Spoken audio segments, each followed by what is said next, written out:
The treasure you can't see ಬಗ್ಗೆ ಮಾತಾಡೋಣ. ಹ್ಮ್ ಇದೊಂದು ಹಳೆ ಕಥೆನೇ, ಆದರೆ ನಿರೂಪಣೆ, ಅದರೊಳಗಿನ ಸಂದೇಶ ಇದೆಯಲ್ಲ, ಹ್ಮ್ ಅದನ್ನ ಸ್ವಲ್ಪ ಆಳವಾಗಿ ನೋಡೋಣ ಅಂತ. ಹ್ಮ್ ಖಂಡಿತ. ಮೂಲ ಕಥೆ ಹೀಗಿದೆ. ರಾಮು ಅಂತ ಒಬ್ಬ ಬಡ ರೈತ. ಹ್ಮ್ ಅವನಿಗೆ 3 ಮಕ್ಕಳು. ಆದರೆ ಅವರು ಸ್ವಲ್ಪ ಸೋಮಾರಿಗಳು. ಹೌದು, ದುಡಿಯೋಕ್ ಮನ್ಸಿಲ್ದವ್ರು. ಅದೇ, ರಾಮುಗೆ ವಯಸ್ಸಾಗ್ತಾ ಇದೆ.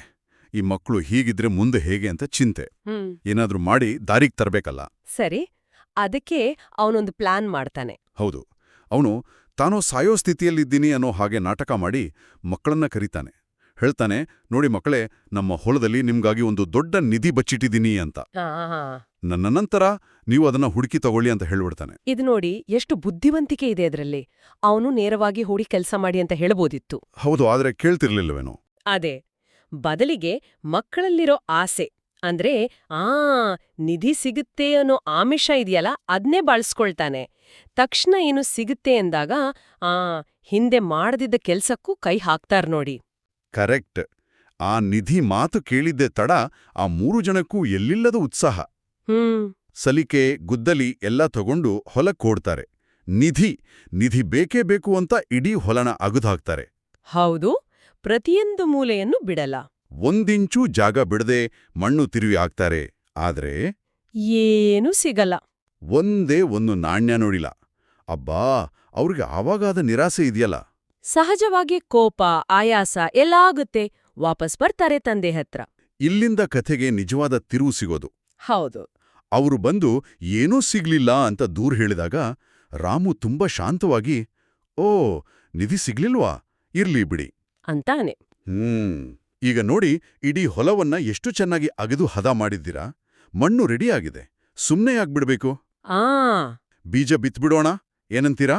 ಅದ್ಭುತ ಸಮಯ ಪ್ರಜ್ಞೆ ನೋಡಿ. ಮಕ್ಳು ಆವಾಗ್ಲೇ ಒಂದು ದೊಡ್ಡ ಕೆಲ್ಸ ಅಂದ್ರೆ ಹೊಲ ಅಗಿಯೋ ಕಷ್ಟದ ಕೆಲ್ಸ ಮಾಡಿ ಮುಗ್ಸಿರ್ತಾರೆ. ಹೌದು. ಆ ಶ್ರಮ ವ್ಯರ್ಥ ಆಗ್ಬಾರ್ದು ಅನ್ನೋ ಹಾಗೆ ಮುಂದಿನ ಸ್ಟೆಪ್ಗೆ ಅಂದ್ರೆ ಬಿತ್ತನೆ ಮಾಡೋಕೆ ಒಂಥರ ಪ್ರೇರೇಪಿಸ್ತಾನೆ. ಅವರು ಅಷ್ಟು ಕಷ್ಟಪಟ್ಟಿದ್ರಿಂದ ಬೀಜ ಬಿತ್ತೋಕೆ ಸುಲಭವಾಗಿ ಒಪ್ಕೊಂಡ್ಬಿಡ್ತಾರೆ. ನಿಜ. ಸುಮ್ನೆ ಹೇಳಿದ್ರೆ ಖಂಡಿತ ಮಾಡ್ತಿರ್ಲಿಲ್ವೇನೋ? ಖಂಡಿತ ಇಲ್ಲ. ಸರಿ, ಅವರು ಬೀಜ ಬಿತ್ತಾರೆ, ನೀರ್ ಹಾಕ್ತಾರೆ, ಚೆನ್ನಾಗಿ ನೋಡ್ಕೋತಾರೆ. ಸ್ವಲ್ಪ ದಿನದಲ್ಲಿ ಏನಾಗುತ್ತೆ? ಹೊಲ ಪೂರ್ತಿ ಹಸಿರು, ಹಿಂದೆಂದೂ ಕಂಡಿರದಷ್ಟು ಸಮೃದ್ಧಿಯಾದ ಬೆಳೆ ಬಂದಿದೆ, ಹುಲುಸಾಗಿದೆ. ಆ ಧಾನ್ಯದ ರಾಶಿ ನೋಡಿದಾಗ ಮಕ್ಕಳಿಗೆ ಆವಾಗ ಅರ್ಥ ಆಗುತ್ತೆ. ಹೌದು, ತಂದೆ ಹೇಳಿದ ನಿಧಿ ಅಂದ್ರೆ ಏನು ಅಂತ ಆವಾಗ ತಿಳಿಯುತ್ತೆ. ಅದು ಬಂಗಾರ ಬೆಳ್ಳಿ ಅಲ್ಲ. ಅಲ್ಲವೇ ಅಲ್ಲ. ಅದು ಅವರೇ ಸುರಿಸಿದ ಬೆವರು, ಅವರ ಕಠಿಣ ಪರಿಶ್ರಮದ ಫಲ ಅಂತ ಗೊತ್ತಾಗುತ್ತೆ. ಆ ಬೆಳೆಯ ರೂಪದಲ್ಲಿರೋ ಸಂಪತ್ತೇ ನಿಜವಾದ ನಿಧಿ. ಅದು ಭೂಮಿಯೊಳಗಿರೋ ನಿಧಿಗಿಂತ ಎಷ್ಟೋ ದೊಡ್ಡದು ಅಂತ ಅರಿವಾಗುತ್ತೆ. ಅಂದ್ರೆ ಆ ತಂದೆ ನಿಧಿ ಅಂತ ಹೇಳಿದ್ದು ಕೇವಲ ಒಂದು ಪ್ರೇರಣೆ ಅಷ್ಟೇ. ಹೌದು, ಒಂದು ಟ್ರಿಕ್. ನಿಜವಾದ ಉದ್ದೇಶ ಆ ಶ್ರಮ ಪಟ್ರೆ ಸಿಗೋ ಫಲದ ಬಗ್ಗೆ ಅನುಭವದಿಂದ ಕಲಿಸೋದಾಗಿತ್ತು. ಈ ಕಥೆ ಹೇಳೋ ಮುಖ್ಯ ನೀತಿ ಇದೆ ಅಲ್ವಾ? ಖಂಡಿತವಾಗಿ. ಯಶಸ್ಸು ಸುಲಭವಾಗಿ ಬರೋದಿಲ್ಲ. ಕಷ್ಟಪಡ್ಬೇಕು, ತಾಳ್ಮೆ ಇರ್ಬೇಕು, ಮತ್ತೆ ನಿರಂತರವಾಗಿ ಪ್ರಯತ್ನ ಪಡ್ತಾ ಇರ್ಬೇಕು. ಇದರಿಂದ ಬರುವ ಫಲವೇ ನಿಜವಾದ ಸಂಪತ್ತು. ಇದು ಬರೀ ವ್ಯವಸಾಯಕ್ಕೆ ಮಾತ್ರ ಅಲ್ಲ, ಜೀವನದ ಎಲ್ಲಾ ವಿಷಯಕ್ಕೂ ಅನ್ವಯಿಸುತ್ತೆ ಅಲ್ವಾ? ಪ್ರಯತ್ನ ಇಲ್ದೆ ಏನೂ ಇಲ್ಲ. ಈ ಸರಳ ಕಥೆಯನ್ನ dare to do motivation channel ತುಂಬಾ ಚೆನ್ನಾಗಿ ಹೇಳಿದೆ. ಪರಿಶ್ರಮದ ಮೌಲ್ಯವನ್ನ ನೇರವಾಗಿ ಹೇಳೋದಕ್ಕಿಂತ ಹೀಗೆ ಪರೋಕ್ಷವಾಗಿ ಹೇಳಿದ್ರೆ ಮನಸ್ಸಿಗೆ ಬೇಗ ತಟ್ಟುತ್ತೆ ಅನ್ಸುತ್ತೆ. ಹೌದು, ಆದ್ರೆ ಆ ಮೂಲ ವಿಡಿಯೋದಲ್ಲಿ ಇನ್ನೊಂದು ಅಂಶವನ್ನು ಹೇಳ್ತಾರೆ. ವರ್ಕ್ ಹಾರ್ಡ್, ವರ್ಕ್ ಸ್ಮಾರ್ಟ್ ಅಂತ. ಓಹೋ, ಹೌದು. ಈ ಕಥೆಯನ್ನೇ ತಗೊಂಡ್ರೆ ಮಕ್ಕಳು ಮೊದಲು ಮಾಡಿದ್ದು ಹಾರ್ಡ್ ವರ್ಕ್ ಮಾತ್ರ. ಅಂದ್ರೆ ಯೋಚನೆ ಮಾಡ್ದೇ ಇಡೀ ಹೊಲವನ್ನು ಅಗೆದ್ರು. ಅದು ಅನಿವಾರ್ಯನೂ ಆಗಿತ್ತು ಆ ಹಂತದಲ್ಲಿ. ನಿಜ.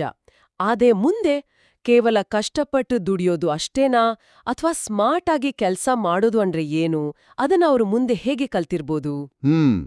ಇದು ಯೋಚನೆ ಮಾಡಬೇಕಾದ ವಿಷಯ. ಬಹುಶಃ ಮುಂದಿನ ಸಾರಿ ಬೆಳೆ ಇಳಿಸುವಾಗ ಯಾವ ಬೀಜ ಹಾಕಿದ್ರೆ ಚೆನ್ನಾಗ್ ಬರುತ್ತೆ, ಸರಿ, ಯಾವ ಥರ ಗೊಬ್ಬರ ಹಾಕ್ಬೇಕು, ಯಾವಾಗ ನೀರ್ ಕೊಡ್ಬೇಕು, ಹೀಗೆಲ್ಲ ಸ್ವಲ್ಪ ಯೋಚನೆ ಮಾಡಿ ಒಂಥರ ಸೈಂಟಿಫಿಕ್ ಆಗಿ ಮಾಡೋದನ್ನ ಕಲ್ತಿರ್ಬೋದೇನೋ. ಇರಬಹುದು. ಕೇವಲ ದೇಹ ದಂಡಿಸೋದು ಮಾತ್ರ ಹಾರ್ಡ್ ವರ್ಕ್. ಆದ್ರೆ ಅದ್ರ ಜೊತೆಗೆ ಬುದ್ಧಿ ಉಪಯೋಗಿಸೋದು, ಪ್ಲಾನ್ ಮಾಡೋದು, ಹೊಸ ಟೆಕ್ನಿಕ್ ಕಲಿಯೋದು, ಇದೆಲ್ಲ ಸೇರಿದ್ರೆ ವರ್ಕ್ ಸ್ಮಾರ್ಟ್ ಆಗತ್ತೆ. ಹೌದು. ಹಾಗಾದ್ರೆ ಬರೀ ಕಷ್ಟಪಡೋದು ಮುಖ್ಯನಾ, ಅಥವಾ ಕಷ್ಟದ ಜೊತೆ ಬುದ್ಧಿವಂತಿಕೆನೂ ಬೇಕಾ? ಈ ಕಥೆ ನಮ್ಮನ್ನ ಈ ಪ್ರಶ್ನೆಯೊಂದಿಗೆ ಬಿಡುತ್ತೆ ಅಲ್ವಾ?